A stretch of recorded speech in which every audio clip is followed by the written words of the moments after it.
तो उत्पत्ति की पुस्तक निकाल लेंगे। उत्पत्ति 28 अध्याय। और संध्या जी हमारे साथ जुड़ी है, पढ़ने में सहायता करेंगी। उत्पत्ति 28 10 से लेकर आखिरी तक। जी। याकूब बेशबा से निकलकर हारान की ओर चला और उसने किसी स्थान में पहुंचकर रात वहीं बिताने का विचार किया, क्योंकि सूर्य अस्त हो गया था। इसलिए उसने उस स्थान के पत्थरों में से एक पत्थर ले अपना तकिया बनाकर रखा और उसी स्थान में सो गया। तब उसने स्वप्न में क्या देखा कि एक सीढ़ी पृथ्वी पर खड़ी है और उसका सिरा स्वर्ग तक पहुंचा है और परमेश्वर के दूत उस पर से चढ़ते उतरते हैं। और यहोवा उसके ऊपर खड़ा होकर कहता है, मैं यहोवा तेरे दादा अब्राहम का परमेश्वर और इसहाक का भी परमेश्वर हूँ। जिस भूमि पर तू लेटा है उसे मैं तुझको और तेरे वंश को दूंगा, और तेरा वंश भूमि की धूल के किनकों के समान बहुत होगा, और पश्चिम, पूरब, उत्तर, दक्षिण और चारों ओर फैलता जाएगा। और तेरे वंश के द्वारा पृथ्वी के सारे कुल आशीष पाएंगे। और सुन, मैं तेरे संग रहूंगा और जहां कहीं तू जाएगा वहां तेरी रक्षा करूंगा और तुझे इस देश में लौटा ले आऊंगा। अब मैं अपने कहे हुए को जब तक पूरा न कर लूं तब तक तुझको न छोड़ूंगा। तब याकूब जाग उठा और कहने लगा, निश्चय इस स्थान में यहोवा है और मैं इस बात को न जानता था। और भय खाकर उसने कहा, यह स्थान क्या ही भयानक है। यह तो परमेश्वर के भवन को छोड़ और कुछ नहीं हो सकता, वरन यह स्वर्ग का फाटक ही होगा। भोर को याकूब उठा और अपने तकिए का पत्थर लेकर उसका खंबा खड़ा किया और उसके सिरे पर तेल डाल दिया। उसने उस स्थान का नाम बेतेल रखा, पर उस नगर का नाम पहले लूज था। तब याकूब ने यह मन्नत मानी, यदि परमेश्वर मेरे संग रहकर इस यात्रा में मेरी रक्षा करे और मुझे खाने के लिए रोटी और पहनने के लिए कपड़ा दे और मैं अपने पिता के घर में कुशल क्षेम से लौट आऊं, तो यहोवा मेरा परमेश्वर ठहरेगा और यह पत्थर जिसका मैंने खंबा खड़ा किया है परमेश्वर का भवन ठहरेगा।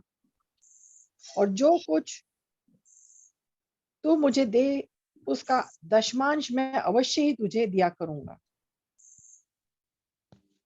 इस पवित्र वचन पर आशीष दे।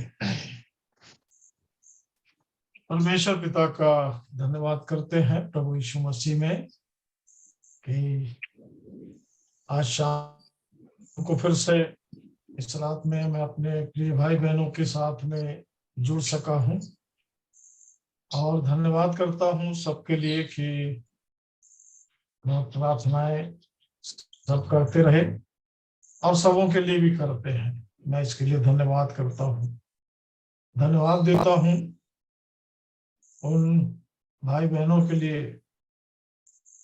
जिनके पास विभिन्न गवाहियां हैं और उस गवाही ने इस बात को प्रकट किया कि किन किन के वचनों से कैसे कैसे भाई बहन सब आशीषित हुए। क्योंकि मैं भी समय समय में वचनों को लगाकर अपने प्रियो की बातों को सुनता था और मैंने देखा कि सबके जीवन से परमेश्वर, चाहे वो मीला बहन हो, चाहे वो आज के मसीह भाई हों और हेमंत भाई, हेम भाई, मनीष भाई और अमन, जितने भी परिश्रम कर रहे हैं प्रभु में, और हमारी बहन प्रभु की बेटी संध्या और बाबू जो है अमित, जिनके द्वारा और सुनीता बहन की प्रार्थना से बहुत आशीषित हुआ है। उनकी पूरी प्रार्थना में मेरा पूरा परिवार उस प्रार्थना में जुड़ा रहा और उनके आमीन के साथ हम सबों ने आमीन किया।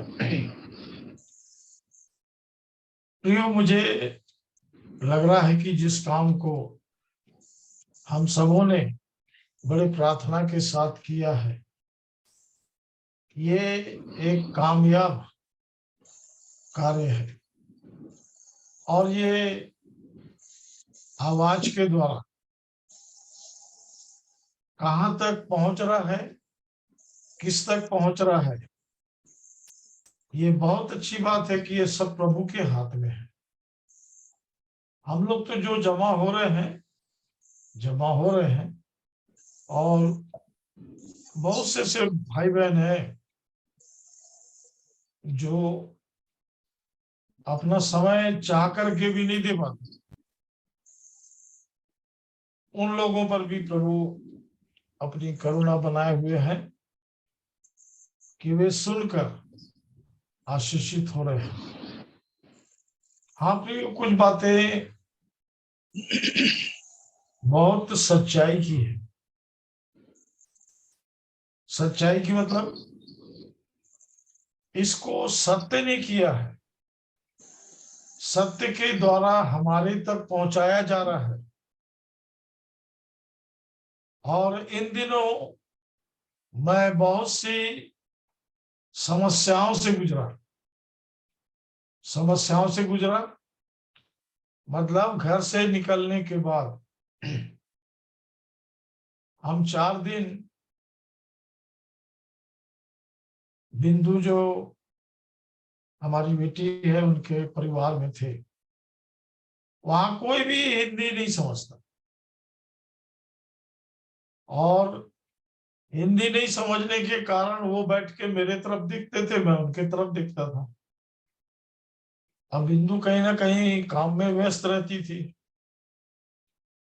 और जहां पर एक जगह अवसर था तो गाड़ी गलत डायरेक्शन में जाने के कारण पूरा 1 घंटा तक वो रास्ता में ही मैप के उसमें अगुवाई में चलता रहा। तो वहां का जो समय था, सामने वाला भाई उसने पहले ही जाति से नोटिस दे दिया कि भाई बगल में 2 जन की मृत्यु हो गई है और इस कारण हमने किसी प्रकार से कोई खाने की व्यवस्था नहीं किया है, पर आप लोग को निमंत्रण तो दे दिए थे। हम लोग जब यहाँ पर थे तभी वो भाई ने ये मनसा जाहिर किया था कि बेतलपुर के हैं वो और उनकी इच्छा थी कि हम उनके साथ में एक समय रहें। पर जब वहां गए तो वो बिल्कुल बगल में ही उनके ये स्थिति हो गई, जिसके कारण सुसमाचार के लिए वहां भी मौका नहीं मिला। और मेरे साथ में गिरजे के बड़े सम्मानीय बिंदु के पिताजी थे। तो मैं देखा कि वो सत्य वचन से किस प्रकार अपने मुंह को घुमा के रखते थे। इधर उधर का बात होता था तो बिल्कुल वो शुरू हो जाते थे, पर जैसे ही वचन की बात होती थी तो मैं इस बात को सीख रहा था और आपको भी बताना चाहता हूं, और वैसे आप लोग भी जानते हैं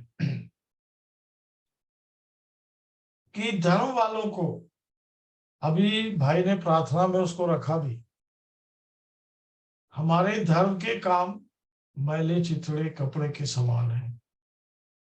फिर भी धर्म वाले अपने आप को एक अलग प्रकार के व्यक्तित्व में ढाल के रखे हैं और वो जीवन के सुसमाचार को नहीं सुनना चाहते। उनको इतने दूर पहुंचा दिया गया है कि जीवन की भाषा उनको समझ में नहीं आ रही, परमेश्वर का वचन उनको समझ में नहीं आ रहा। और ये है भी बहुत अद्भुत बात कि शारीरिक जीवन से चलकर आदम में हम यहां तक आए थे, पर स्वर्ग ने, परमेश्वर पिता ने अपने बेटे को हमें दिया और वो बेटा ही नहीं रहा, मेरा उद्धारकर्ता भी बन गया। और मेरा उद्धारकर्ता ही नहीं, वो मेरे लिए सुसमाचार का कारण भी बन गया। और उस सुसमाचार को लेकर, जैसे अमन कह रहा था कि बहुत दूर दूर गए हैं कल आप लोग, मेरे भाई लोग जो मेरे साथ कभी उनको रहने का मौका मिला, उन्होंने देखा कि सुसमाचार के लिए ये जीवन अलग किया हुआ था और आज भी सुसमाचार में जो ताकत है, मैंने उसको देखा है कि किस प्रकार वो लोगों के जीवनों को बदलती है।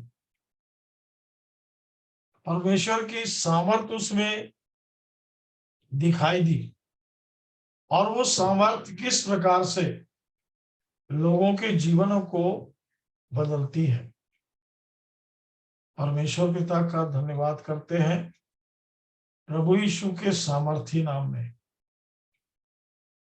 आज मैं परमेश्वर के उस कार्य को आपके सामने रखना चाहता हूं। परमेश्वर ने मनुष्य के साथ जो पाप और मृत्यु के कारण बिल्कुल अलग हो गया था, उसकी किसी भाषा को, बात को समझने के लिए वो तैयार नहीं था। परमेश्वर के सामने ही ये समस्या थी कि किस प्रकार वो एक व्यक्ति को तैयार करे। और इसके लिए प्रभु ने प्रिय आपको भी ये मौका दिया है, जितना ज्यादा ध्यान करेंगे आप, उतनी ज्यादा आशीषें आपको मिलने लग जाएंगी। वचन पढ़ रहे हैं, वचन को सुन भी रहे हैं, मनन भी कर रहे हैं। ये मनन मतलब आपके अंदर चलते रहता है। पर बहुत सी बातें ऐसी हैं जो हमारे समझ से परे चलती है और हम कोशिश करते हैं उसको अपने समझ में लाने के लिए। अपने चारों तरफ जो भी वातावरण है उसके अनुसार धीरे धीरे हम परमेश्वर के जन बनते जाते हैं, हम बनते हैं। पर आज मैं आपके सामने फिर से उस बात को रखना चाहता हूं कि परमेश्वर एक जन को कैसे अपना बनाता है। एक व्यक्ति खो गया, भटक गया, उसके कारण पूरी पृथ्वी जो है पाप और मृत्यु के वश में चली गई और परमेश्वर चुप नहीं बैठा। वो किस प्रकार से मानव को बचाए, और इसके लिए उसने एक मनुष्य को चुना, उससे वाचा बांधी, पर उसको मालूम था, परमेश्वर जानता है कि ये मनुष्य ज्यादा दिन जीवित नहीं रहेगा, ज्यादा दिन मनुष्यों के बीच में पृथ्वी पर चलते हुए ज्यादा दिन नहीं रहेगा। तब परमेश्वर को एक काम करना था कि इस मनुष्य को वो जीवन दे जिसको अनंत जीवन कहते हैं, हमेशा का जीवन। और उस जीवन की मुसीबत यह है प्रियो, इसको अच्छे से समझते चले जाएंगे, क्योंकि जीवन की सारी बातें जो है वो परमेश्वर की तरफ से है। उस जीवन को हम कितना जीते हैं ये एक अलग बात है। बहुत कम उस जीवन की भाषा को हम समझ पाते हैं और मनुष्य के इर्द गिर्द ही हम घूमते रह जाते हैं। और जब आप बाइबल को ध्यान करेंगे, मनन करेंगे, अध्ययन करेंगे, तो ये परमेश्वर के इर्द गिर्द घूमने के साथ साथ मनुष्यों के लिए भी इसलिए दिया गया है कि इसमें परमेश्वर ने मनुष्य के लिए और एक जीवन रखा है, और इस जीवन के लिए वो बहुत समय से लोगों को चुनते आ रहा था। और उसने याकूब को कैसे चुना, आज मैं इसकी थोड़ी सी बात आपको बताऊंगा। याकूब अपने घर में रहते हुए, माँ बाप के साथ में रहते हुए, इसहाक और उसकी माँ,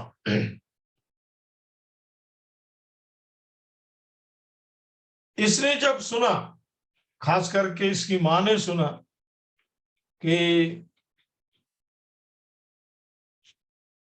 28 अध्याय देखिए,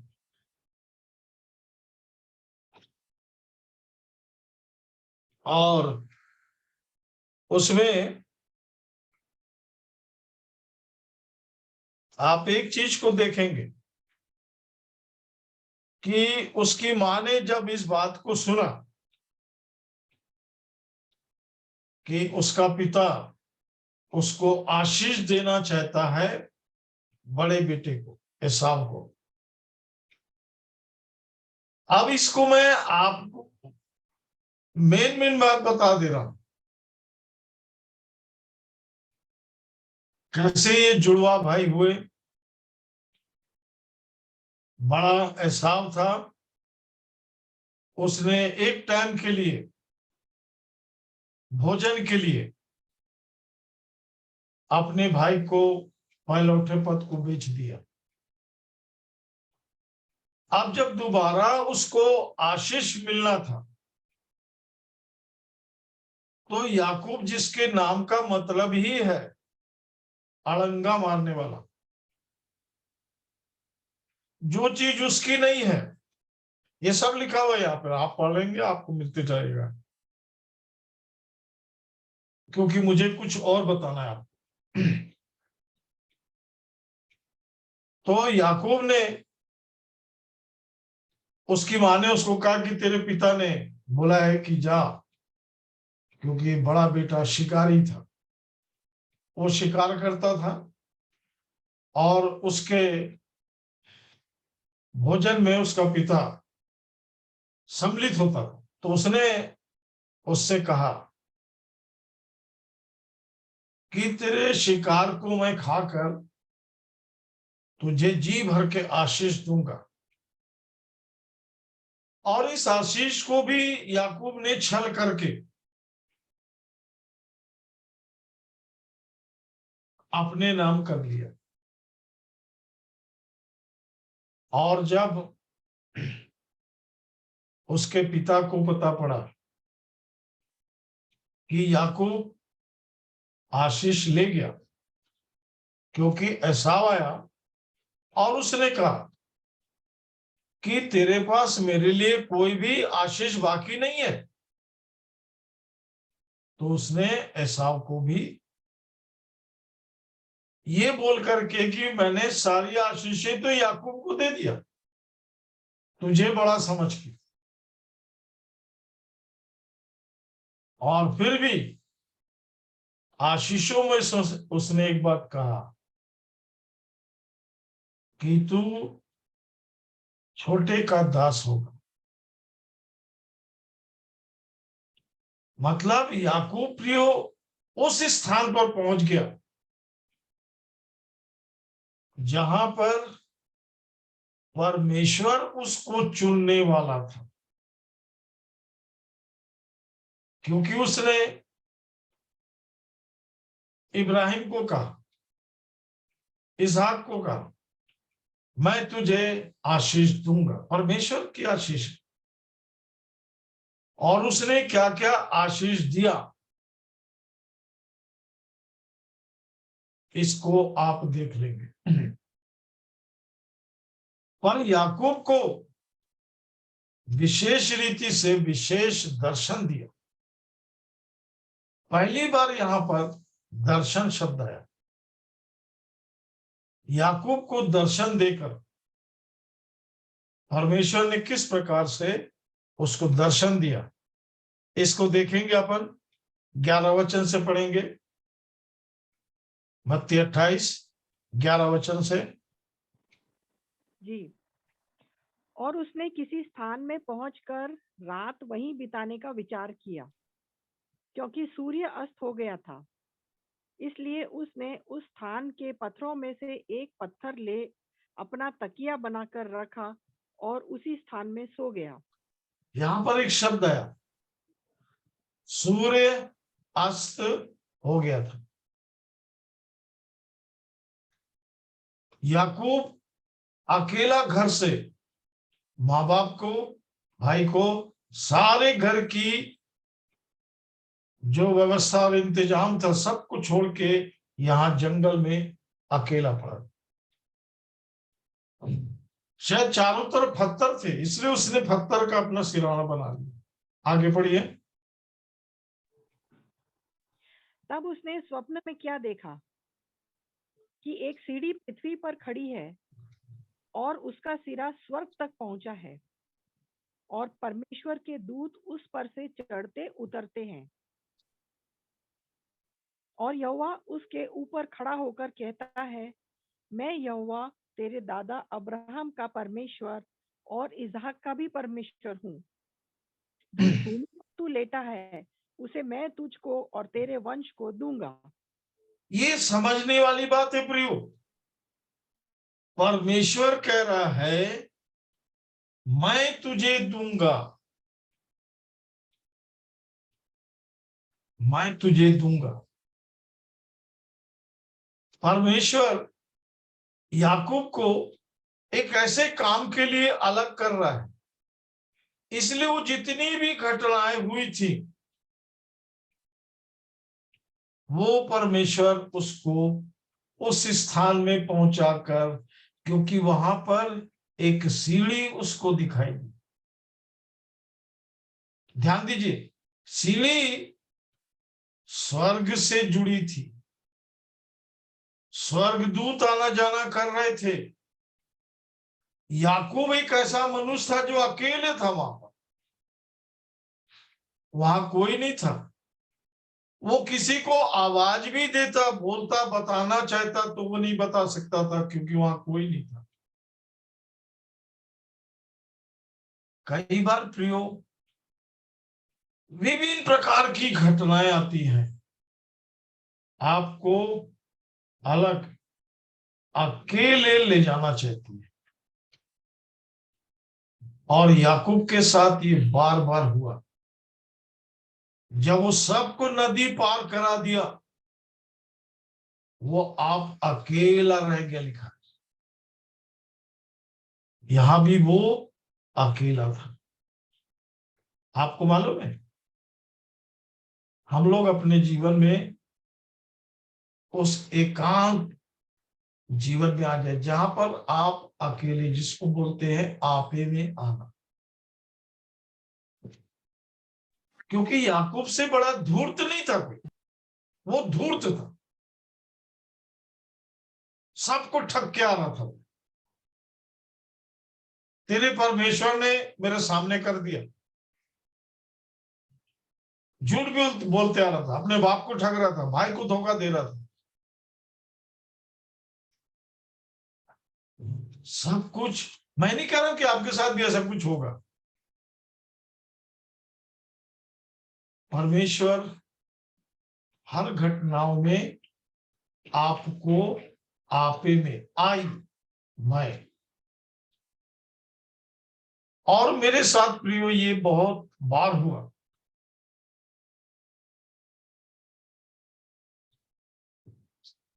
एक बार मैं शहडोल में प्रचार करने के लिए गया,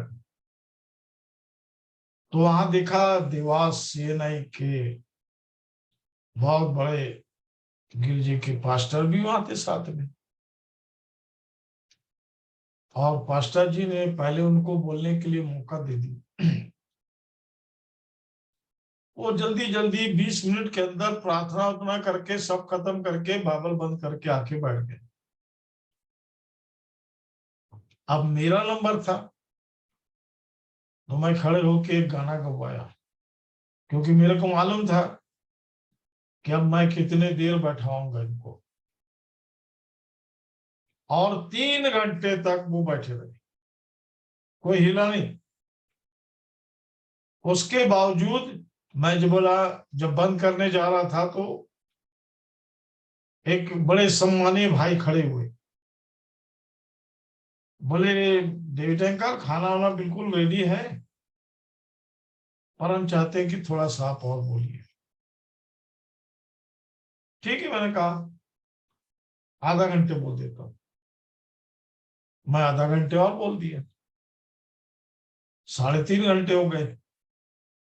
जैसे ही प्रार्थना करके मीटिंग बंद हुआ, समाप्त हुआ, तो ये पास्टर जी मेरे पास आए और हाथ पकड़ के बोले, ये क्या है डेविड भाई? मैं हंस दिया। वो फिर बोले, आप 3.5 घंटे तक बोलते रहे, आपका बाइबल वहां बंद रखा हुआ है, आप इधर से उधर चल रहे थे, बोल रहे थे, और लोगों से बाइबल पढ़वाते जा रहे थे। खैर, हमारी जो भी बातचीत हुई, क्योंकि लोगों से मिलना था, मिले। और सुबेरे सुबेरे उठ के वो मेरे पास आ गए, बोले डेविड भाई, मेरे को इसका सूत्र दो, बोले। मैंने कहा आपसे नहीं होगा, आपसे इसलिए नहीं होगा, बोले बाइबल ले आओ। बाइबल लेके दौड़ के गए, बाइबल लेके आए वो, और मेरे साथ ही मैं बिस्तरे से उठा भर था, और वो पहुंच गए, क्योंकि वो देख रहे थे कि ये कब उठे और मैं इनके पास जाऊं। शायद रात भर बेचैनी में उनको नींद आई हो। हाँ प्रिय, मैं जहां भी जाता हूं, लोग मेरे से परेशान हैं कि ये करता क्या है। और कई बार लोग रात रात को उठ के देखते हैं कि कहीं ये बैठ के प्रार्थना तो नहीं कर रहा है, कहीं बैठा नहीं, कुछ कर तो नहीं रहा है। देखते हैं नाक बजा के सो रहा है आराम से। मैं उनको, आपको ये गवाही इसलिए बता रहा हूं, मैंने उनको एक बात कहा, यहोशू का अध्याय खोलिए बोला, और वो खोले, तो वहां पर 8 पद में लिखा हुआ है, पढ़ दीजिए तो, यदि खोले हैं तो। यहोशू 1:8।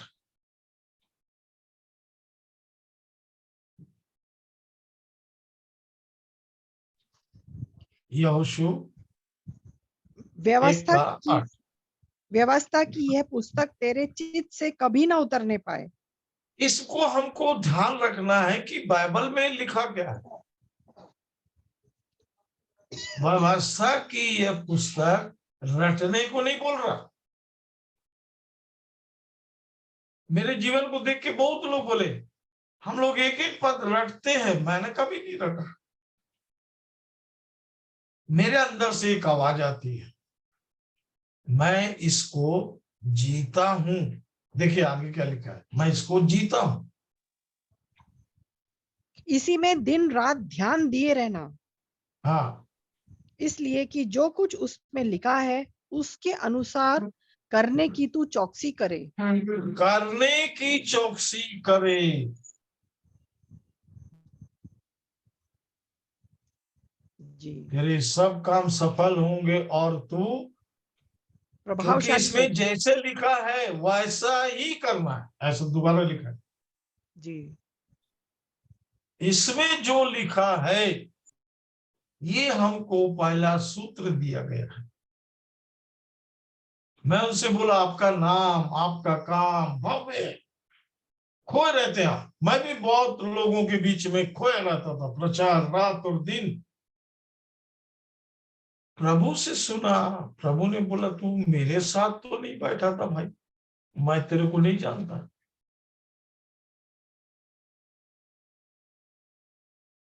याकूब को लाया, सोने दिया, जो कुछ भी कर रहा करने दिया। यहां लाके उसको क्या दिखा रहा है, देखिए। उत्पत्ति 28 अध्याय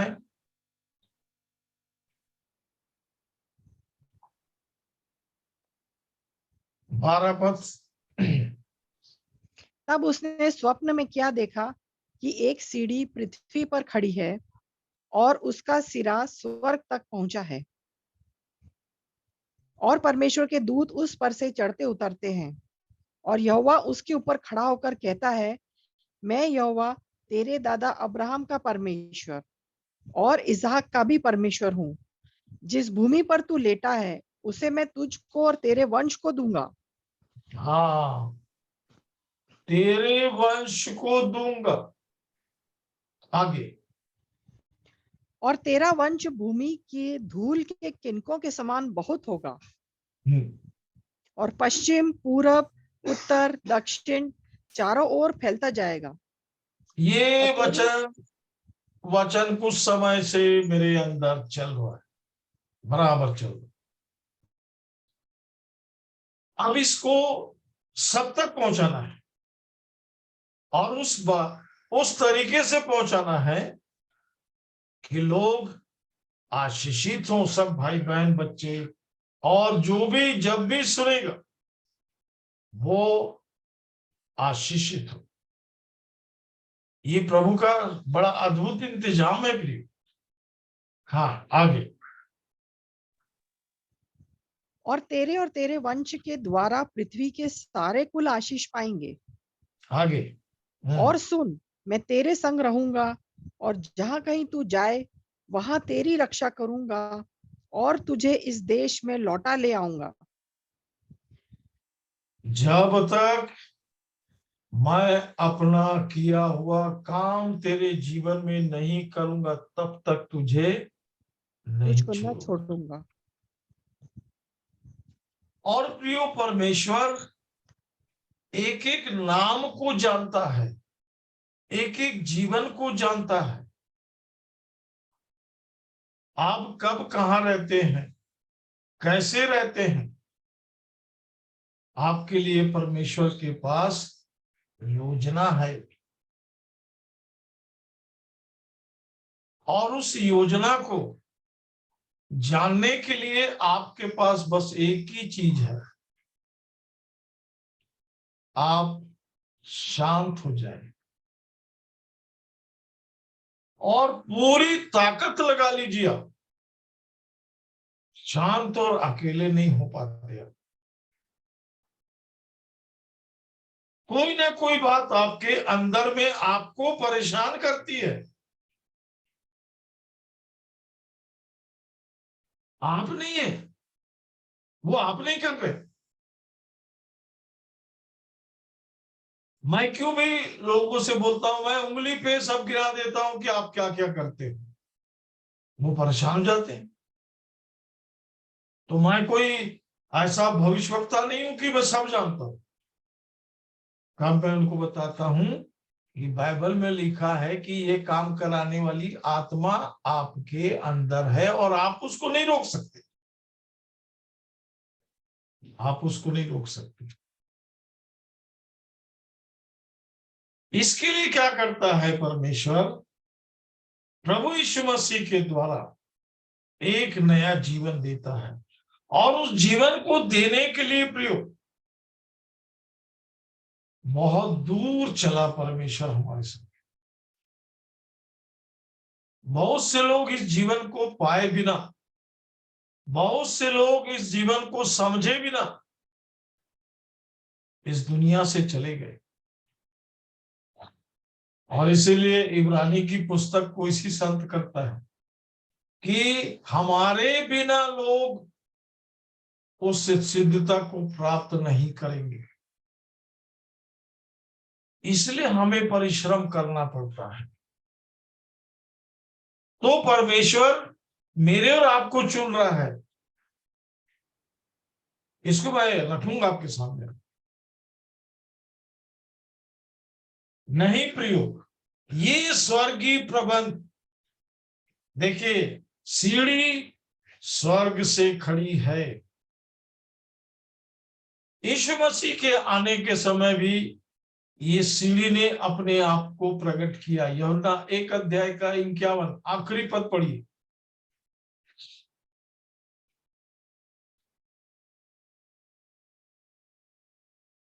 फिर उसने उससे कहा, मैं तुमसे सच सच कहता हूँ कि तुम स्वर्ग को खुला हुआ और परमेश्वर आपको के मालूम है हम कितने भाग्यशाली हैं यदि जब हम स्वर्ग को खुला हुआ देखते हैं। जी कितने भाग्यशाली हैं। आज वो वचन बार बार मेरे अंदर आ रहा था और मैं बोला प्रभु एक मौका देना कि ये वचन को रखूं। जिनके मन शुद्ध है वो क्या देखेंगे? परमेश्वर को देखेंगे। यस, परमेश्वर को देखेंगे। मतलब नहीं प्रियो ऐसे बैठ के देखेंगे, नहीं नहीं नहीं, आपके साथ वो किसी ना किसी योजनाओं के साथ आपके पास आए, किसी ना किसी योजना के साथ आपके पास आए, और वो बात बिल्कुल आपके लिए अलग होगी, क्योंकि वहां से वो चुनते हुए आपको ला रहा है। उत्पत्ति की स्वर्ग को पुस्तक खुला हुआ। जी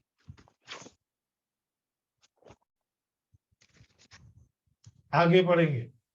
जी। तब याकूब जाग उठा और कहने लगा, निश्चय इस स्थान में यहोवा है, और मैं इस बात को न जानता था। मेरे को मालूम ही नहीं था। आपको पता है आप जहां पर भी हैं वहां परमेश्वर आपके लिए उपस्थित है। यस। और सबसे बड़ी बात वो आपका नाम जानता है। अर्चना, मनीष, मसीह, तो आप बोलेंगे हाजरा तेरे को क्या हुआ? हाजरा को भी जानता था। वो बच्चा रो रहा, बोला उसका आवाज स्वर्ग तक गया।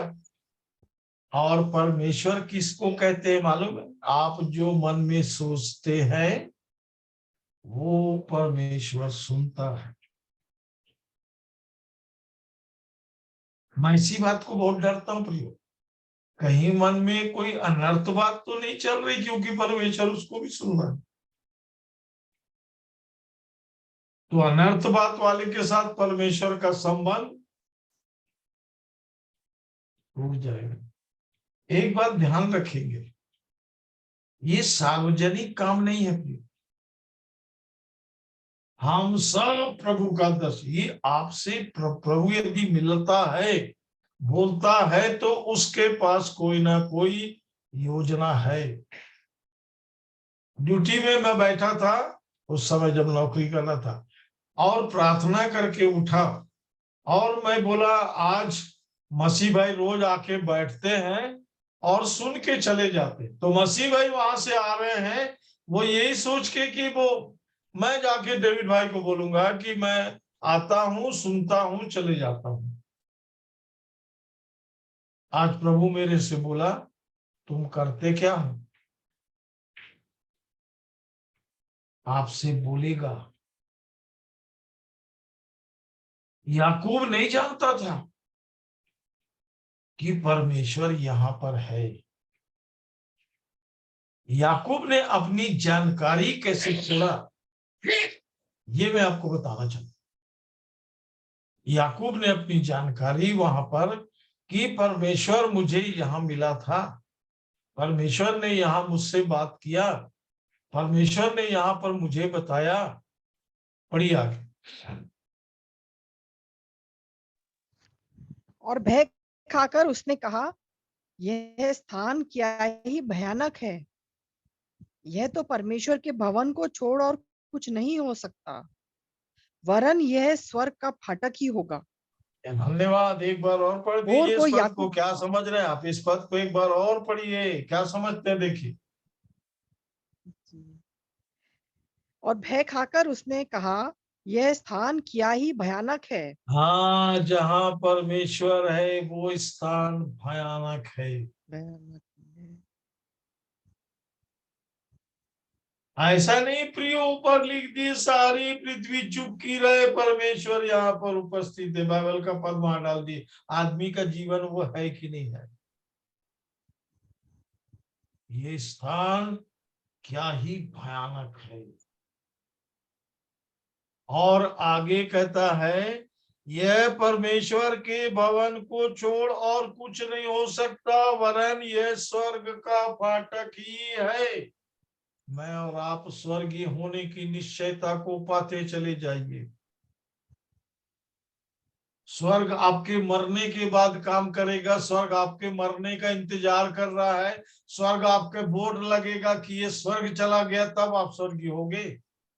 नहीं, हम धन्यवाद देते हैं कि इसको सीख रहे हैं कि मैं स्वर्गीय हूं।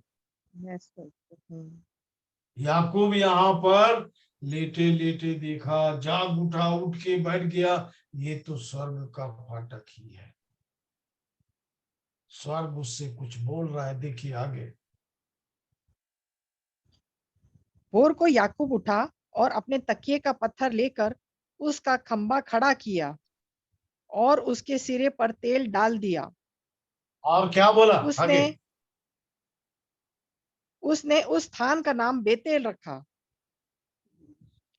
पर उस नगर का नाम पहले लूज था। हम्म। तब याकूब ने यह मन्नत मानी, यदि परमेश्वर मेरे संग रहकर इस यात्रा में मेरी रक्षा करे और मुझे खाने के लिए रोटी और पहनने के लिए कपड़ा दे, और मैं अपने पिता के घर में कुशल क्षेम से लौट आऊं, तो यह यहोवा मेरा परमेश्वर ठहरेगा। और ये पत्थर जिसका मैंने खंबा खड़ा किया है, परमेश्वर का जिसका भवन, मैंने जिसका मैंने खंबा खड़ा किया है। आगे। परमेश्वर का भवन ठहरेगा। हाँ, वह परमेश्वर का भवन होगा। धन्यवाद। धन्यवाद। याकूब के अगल बगल कोई नहीं था, नहीं तो जो होता उसके नाम पे बना देते। कोई नहीं था, और इसलिए वहां पर उसने एक खंबा खड़ा किया। ये खंबा सिर्फ याकूब और परमेश्वर के बीच में एक वाचा थी, और उस वाचा में याकूब ने परमेश्वर के सामने खुल के बात कहा। देखिए, पढ़िए आगे। और जो कुछ तू मुझे इस दे, उसका हाँ दशमांश मैं अवश्य ही तुझे दिया करूँगा। हाँ, दशवांश प्रियो, ये विषय तो है नहीं, पर इसको मैं बता दूं, रात को भी ये मेरे अंदर में विषय, तो मैंने कहा प्रभु क्या इसको बोलना है लोगों को, क्योंकि भिलाई में एक शादी में मैं गया हुआ था, तो वहीं पर मैदान में एक सभा भी हो रही थी तेलुगु लोगों की। जो मेन स्पीकर था वो तेलुगु में बोल रहा था और एक हिंदी में ट्रांसलेट कर रहा था। तो वो एक बड़ी अच्छी बात बोल रहा था, बड़ी अच्छी बात, मतलब ये मेरे लिए आशीष का कारण है कि आप अपने घर में परमेश्वर का दसवांश को रखे हो। इसको वो बार बार बोल रहा था, बार बार बोल रहा था। और परमेश्वर का चीज को आप रख करके कभी चैन नहीं पा सकते, क्योंकि वो परमेश्वर का है। और गनीमत है कि वो अभी तक आपसे नहीं बोला। इसके विषय में मैं और आगे नहीं बोलूंगा। वो इतना आपके अंदर आ जाए कि जब 100 रुपए होता है ना, तो 10 रुपए हम लोग बड़ी खुशी से देते हैं। जब 1000 रुपए होता है तो 100 रुपए देने के लिए तैयार रहते हैं। पर जब 10 लाख होता है, हेलो, तो 1 लाख निकालने के लिए सोचना पड़ता है। तो परमेश्वर बोलता है फिर धीरे से, तेरे को वहीं ले आऊं क्या 1000 रुपए का, 100 रुपए 10 वर्ष निकाल के आराम से देने लायक बन जाएगा तू। खैर वो बोलता नहीं है, वो तो आशीषों का दाता है, देते रहता है। आप अपने आप को भिखारी मत प्रकट कीजिए, आप भी आशीषों से भरपूर हैं, उसको बराबर प्रकट कीजिए। और अब आप जीवित और मरे को पहचानने में आपको बुद्धि आ गई है। इसलिए इस काम को कहां पर करना है, कैसे करना है, परमेश्वर अपने बच्चों को सिखाता है। आप ध्यान देंगे मैं कभी इन सब विषयों पे नहीं बोलता, बहुत सी बातें बोलने के लिए मेरे पास है, ये विषय नहीं बोलता हूं। वो तो याकूब बोल रहा है तो उस भाई के पीछे पीछे मैं भी बोल दिया। पर वो क्या बोल रहा है मालूम है आपको? जो भी तू मुझे देगा उसका मैं 10वां दूंगा। बहुत ईमानदारी और प्यार की बात, मतलब आज ये जीवन यदि परमेश्वर दिया है तो सब कुछ किसका दिया हुआ है मेरे पास। मैंने अपने इतने वर्षों की सेवा में देखा, लोग परमेश्वर के वचन से बहुत उत्साहित होते हैं तो सब काम करते हैं, और किसी के कारण उनको यदि ठोकर लगती है, कोई परेशानी आती है, तो सब काम बंद कर देते हैं। नहीं नहीं, आप प्रकट कीजिए कि आप परमेश्वर के जन, लोगों की तरफ से सब गड़बड़ी आती रहेगी, होते रहेगा वो सब। आप क्या प्रकट कर रहे हैं अपने जीवन से? याकूब ने कहा, मन्नत मानी लिखा है ना, 20 वचन पढ़िए, फिर इसके बाद अपन प्रार्थना करेंगे। तब याकूब ने यह मन्नत मानी, यदि परमेश्वर मेरे संग रहकर इस यात्रा में मेरी रक्षा करे। पहले बात, परमेश्वर मेरे संग रहना चाहिए। हम लोग इस बात को भूल जाते, ये दे दे वो दे दे। देने वाला परमेश्वर है, वो एक अलग बात है। उसने परमेश्वर की उपस्थिति के लिए उस खंबे को वहां पे खड़ा किया और उस तेल डाल के कहा ये परमेश्वर का भवन है, ताकि वहां पर परमेश्वर का काम हो, परमेश्वर के लोग जमा हो, परमेश्वर की योजना पूरी हो। इसको ध्यान रखिए, परमेश्वर अपने लिए लोगों को चुनता है। इसको आगे हम देखेंगे। परमेश्वर का चुनाव मानवीय चुनाव नहीं है। परमेश्वर का चुनाव जब हमारे जीवन के लिए होता है तो वो हमारे अंदर मानवीय स्वभाव नहीं रखता, हमारे स्वभाव, हमारे जीवन जीने के ढंग। याकूब के पास कुछ भी नहीं था प्रिय, सिर्फ आशीर्वाद के सिवा जो वो लेके चला था, और उस आशीर्वाद ने उसको परमेश्वर का दर्शन करा दिया। और याकूब एक कदम आगे बढ़ के, ये परमेश्वर का भवन है, और उसने वहां पर एक खंबा खड़ा किया और तेल डाल के फिर कहा, ये परमेश्वर का भवन है। सो प्रियो, प्रभु आशीष दे और अपने अनुग्रह में, क्योंकि आपको बाइबल में बार बार लिखा हुआ मिलेगा कि वो खंबा आज तक वहां पर है। जिनसे भी जो भी काम कराया, क्योंकि याकूब और उसका मामा जब दोनों मिले, 31 अध्याय में दिया हुआ है इसी के, तो उन्होंने वहां पर भी ढेर लगाया। और 44, 31 का 44 पढ़ लीजिए, फिर प्रार्थना करेंगे।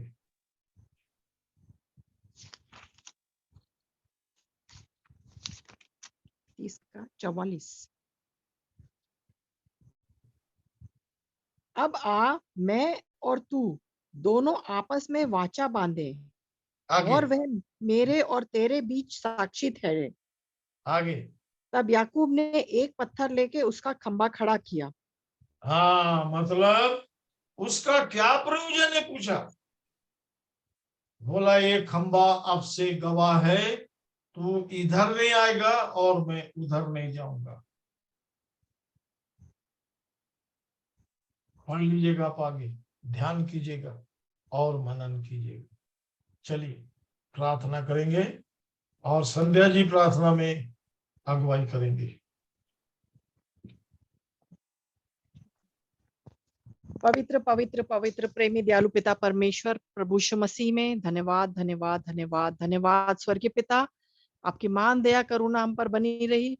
और स्वर्गीय पिता, ये सुंदर स्वर्गीय समय के लिए, प्रभु यीशु मसीह आपकी उपस्थिति के लिए, पवित्र पिता, आपने जो हमें अपने योजना में बना के रखा है, चुना है, अलग किया है, और आपके स्वर्गीय बातों में से प्रभु जी आप गहरी गूढ़ बातें प्रभु हम पर प्रकट कर रहे हैं। ये सिर्फ आपकी अनुग्रह है प्रभु, और हम बड़े आनंद के साथ और बहुत उत्साहित होकर के प्रभु ये सारी बातें जानना चाहते हैं, समझना चाहते हैं, अपने अंदर लेकर के उसे जीना चाहते हैं। क्योंकि तेरी व्यवस्था की ये पुस्तक हमेशा हमारे चित्त में बनी रहे, और हमेशा हम इसी बातों पर ध्यान करते रहें, ध्यान करते चले जाएं, यीशु मसीह पर, जो हमारा महान महायाजक है और प्रेरित है।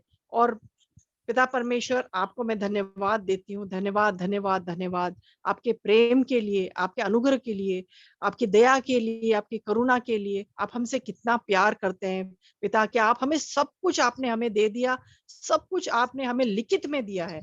सिर्फ यही है कि हम कितना आपसे आपके संगति कर सके, हम कितना आपकी ओर देखते रहें।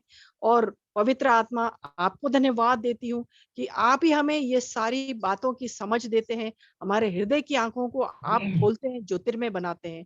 धन्यवाद धन्यवाद धन्यवाद। मैं धन्यवाद देती हूँ स्वर्गीय पिता, आप दादा और उनके परिवार को सुरक्षित अपनी यात्रा से वापस लेके आए, और जो भी समय उन्होंने अपने प्रियों के संग बिताया, और सब बातों में प्रभु जी आपको महिमा मिलने पाए। अपने सब प्रिय भाई बहन जो लगातार ये संगति में बने हुए हैं, जुड़े हुए हैं, और उन लोगों के लिए भी जो बाद में ये जीवित वचन सुनते हैं और अपना समर्पण करते हैं, ये सब आपकी योजना के अंतर्गत है पिता। और मैं आपको धन्यवाद देती हूँ।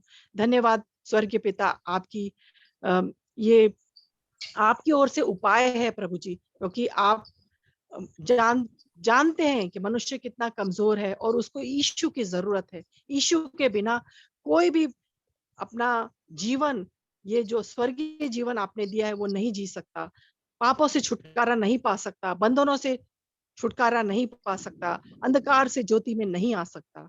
सत्य सिर्फ और सिर्फ यीशु मसीह में है। और पिता परमेश्वर, आपने ये सत्य हमें प्रदान किया, हमारे अंदर है और हम इसको जी पा रहे हैं प्रभु जी, दिन प्रतिदिन बड़े हियाव के साथ। आपका प्रेम मैं देखती हूँ प्रभु यीशु मसीह, कितने प्रेम से प्रभु आप मुझे हर दिन चला रहे हैं, दिखा रहे हैं, समझा रहे हैं। इसके लिए मैं आपको धन्यवाद देती हूँ प्रभु यीशु मसीह, कि आप मेरे हैं और मैं आपकी हूँ।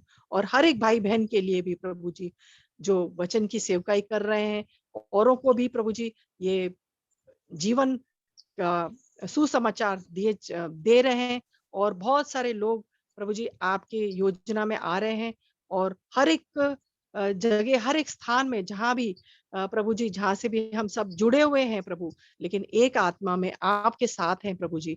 और आपको धन्यवाद भेंट चढ़ाते हैं सुंदर स्वर्गीय समय के लिए। धन्यवाद प्रभु यीशु मसीह आपके लिए प्रभु जी, कि आप इतना प्यार करते हैं हमसे कि ये हमारी समझ और सोच से बाहर है प्रभु जी। इसलिए आपको मैं धन्यवाद भेंट चढ़ाती हूँ। धन्यवाद स्वर्गीय पिता, आपने स्वर्ग से प्रार्थना सुनी उसके लिए, और सब कुछ मांग लेती हूँ उद्धारकर्ता प्रभु यीशु मसीह के सामर्थ्य और स्वर्गीय नाम से। आमीन। आमीन। आमीन। आमीन।